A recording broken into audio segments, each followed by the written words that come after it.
What's going on, everybody? Steve here, Raiken Profit over at RaikenProfit.com, coming back to you with another video. And today we are joined by my great friend, Paul Lipsky. What's going on? Hey, man. Thanks for having me here. Yep. Paul just drove in from New York City.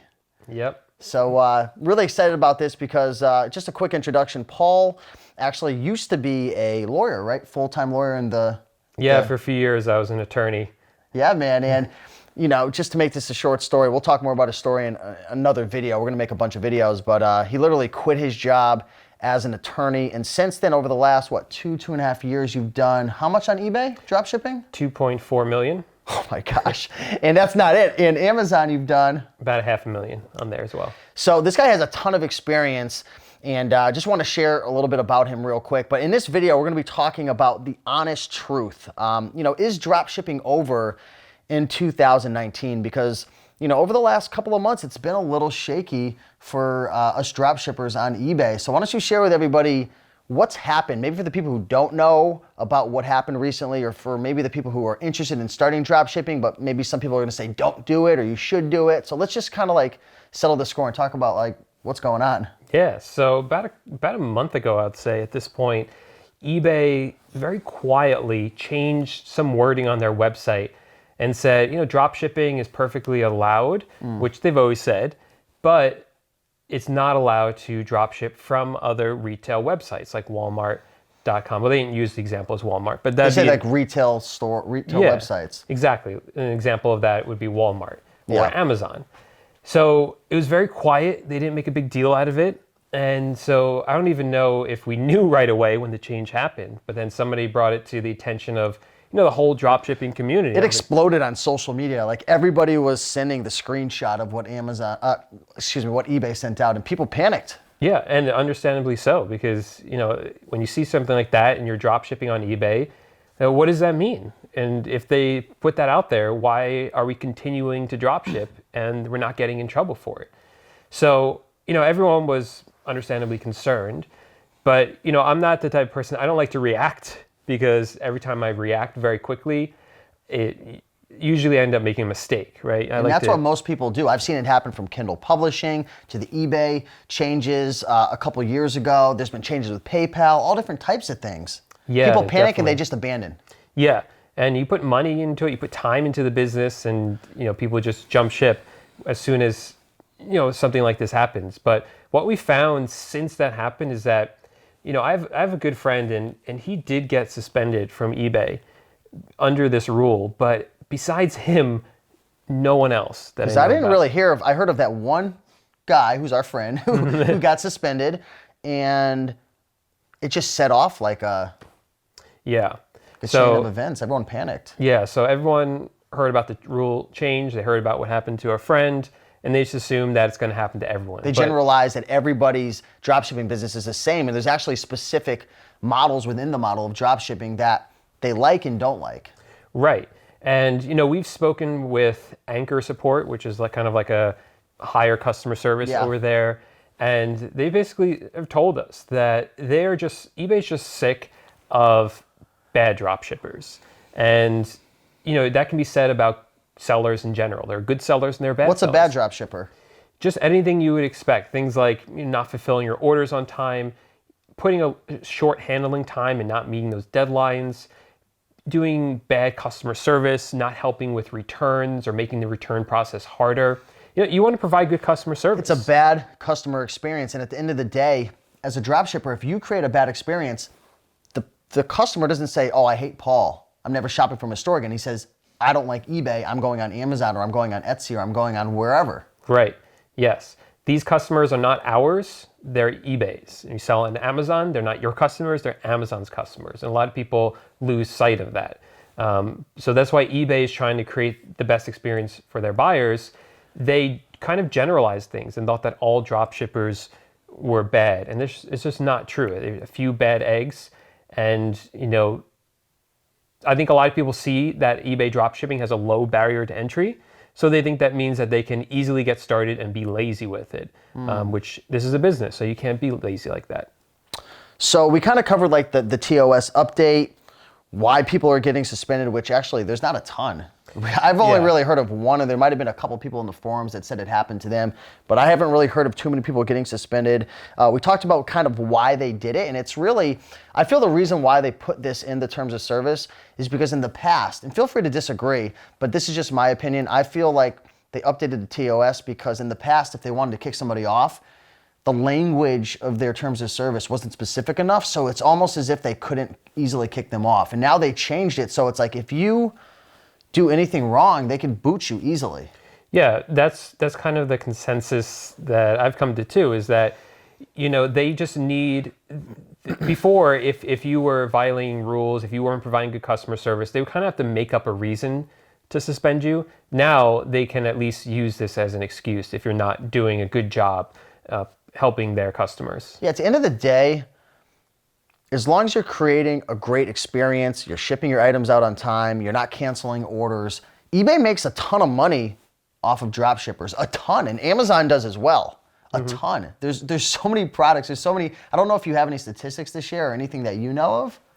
I don't know. I mean, I don't know. It's a lot. It's a lot. I mean, I do talk to the companies that own the drop shipping software, and from them, I know that there are tens of thousands of drop shipping accounts. Millions and millions and millions of dollars. Yeah. Every day. Yeah. Being drop shipped. So, you know, for the people watching right now, and if you guys don't know Paul, he has a YouTube channel, Paul Lipsky. He also has Facebook, Instagram, all under that name. But in your YouTube channel, you share a lot of strategies and tips for drop shipping from retail stores primarily. That's it. So is it okay? The terms of service is saying essentially that they don't want you doing it. Is it okay to move forward? What's the mindset psychology on that? Because there's a lot of people who probably want to start a dropshipping business because, again, low barrier to entry, it doesn't take a lot of money. It's very passive. Once you set it up, you can set up virtual assistants. You can get this business essentially making you quite a bit of money passively. So what advice would you give that person who says, well, Paul, well, Steve, that's all great. I know a lot of people aren't getting suspended, but it says it right there in the TOS. It's one of those things where I'm going to continue to do it because it's making me money at the end of the day. And I'm going to continue to teach people who want to learn about it because they want to make money too, and they are making money with it. So, I mean, if it's working, why would I stop? I guess if it came to the day where it's like people are starting to get suspended, people are getting in trouble left and right, you would have to pivot and adjust. But until that day comes, we don't see anybody getting in trouble. Right, exactly. So I guess it's just one of those things. Everyone's going to have to kind of have their own risk tolerance and make that decision, but it's working. It's currently working right now. And I know you have a lot of students and whatnot. Maybe you can share some stories of some other success that people are having, but you're having success. How about some of your colleagues and students and whatnot? Yeah, people who are willing to put in the work and, you know, adapt to new strategies, they're doing well with it and making it work. So what are the new strategies moving forward now? What have you changed in your dropshipping business? What strategies are going to get you in trouble? What new strategies are you moving forward with and whatnot? Maybe you can share some tips for our viewers. Definitely. So I think one of the issues that eBay had was that dropshipping accounts would often have huge volume of products, like huge accounts with so many products listed. So you're saying like if I had an eBay store and I had like 15,000 items listed. Exactly, yeah. Okay. Yeah. And that becomes unmanageable at some point. Even if you have software, just statistically, you're going to have a lot of items get canceled, items out of stock, items with price changes that you can't fulfill. So my theory is that eBay doesn't like that we use that software because, again, it makes some dropshippers lazy. So they don't want dropshippers, in my opinion, to use software. I don't want to get too technical here, but they don't like when we use software that connects with what's called their API, if you're familiar with that is. Yeah. That's kind of like it's like a portal into their kind of their system, like all of eBay's information. It allows you to kind of like interlock into the system, right? Yeah, so they have a developers program that software developers can gain access to. It's set up by eBay, and there's a ton of software that uses their API. Maybe you've heard of Crazy Lister or InkFrog. Yeah. All of that, you list an item and it goes to eBay through the API. It's totally legit, and eBay encourages it.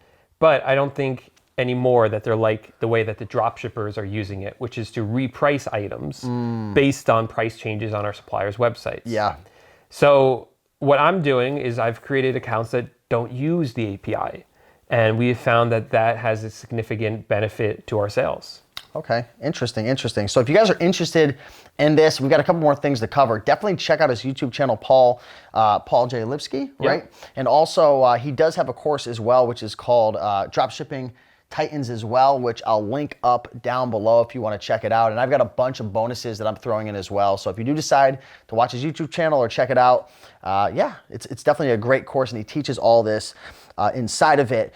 What advice do you have for people moving forward in 2019 and 2020, you know, starting or scaling or growing a dropshipping business?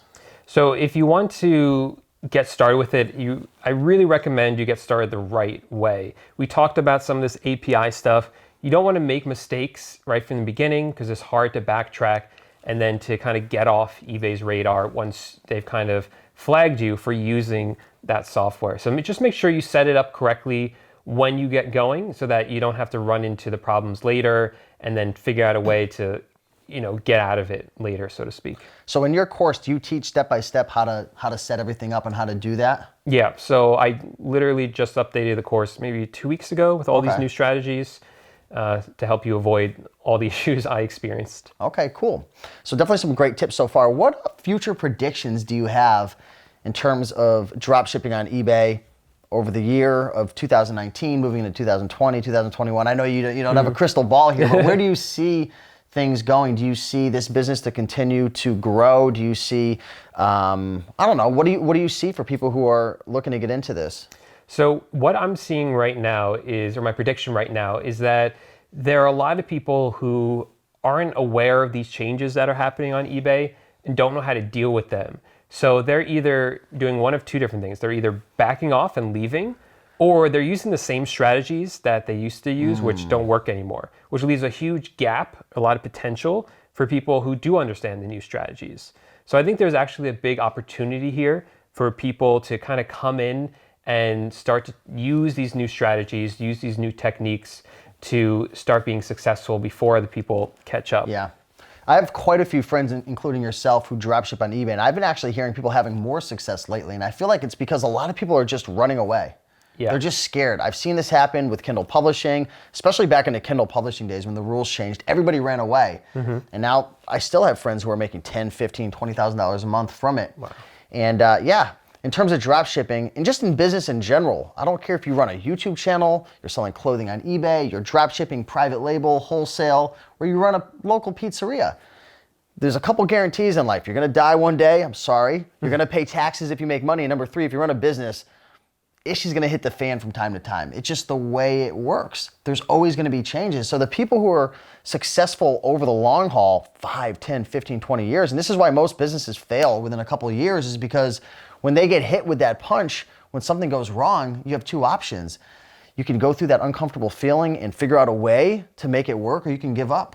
And I think we're at a point now where you're seeing how weak most entrepreneurs are, because you've seen so many people just run instead of facing the challenge and figuring it out and being creative and unique. And that's one of the great things I love about your channel is if you guys watch his channel, he's finding new strategies, new ways to make it work. And I think that's just a great lesson in business in general. Yeah, I agree, totally. So any final words? I know we got a bunch of videos. If you guys aren't subscribed already to my channel, subscribe to Paul, because we're gonna probably be recording a bunch of videos over these next couple of days or so. So stay posted. But any final words of wisdom for the people? Yeah, I think you closed it out really well. You know, just when things get tough, if you're really serious about this, you know, keep your eye on the prize, keep moving through it. And sometimes when things get tough and people begin to back off is the best time for you to put in more energy. Yeah. Awesome. Well, thank you, Paul. Appreciate you guys watching. If you enjoyed this, like, comment, and subscribe. I got a bunch of links down below. We got a free dropshipping workshop with a ton of awesome videos you could check out. His course down below, plus a bunch of bonuses that I'm throwing in, and also link up some of his top videos as well, which I truly believe will be able to help you guys out when it comes to dropshipping on eBay. So with that being said, have a great day. Keep on picking and making that money, and I'll talk to you in the next one. Take care. Bye.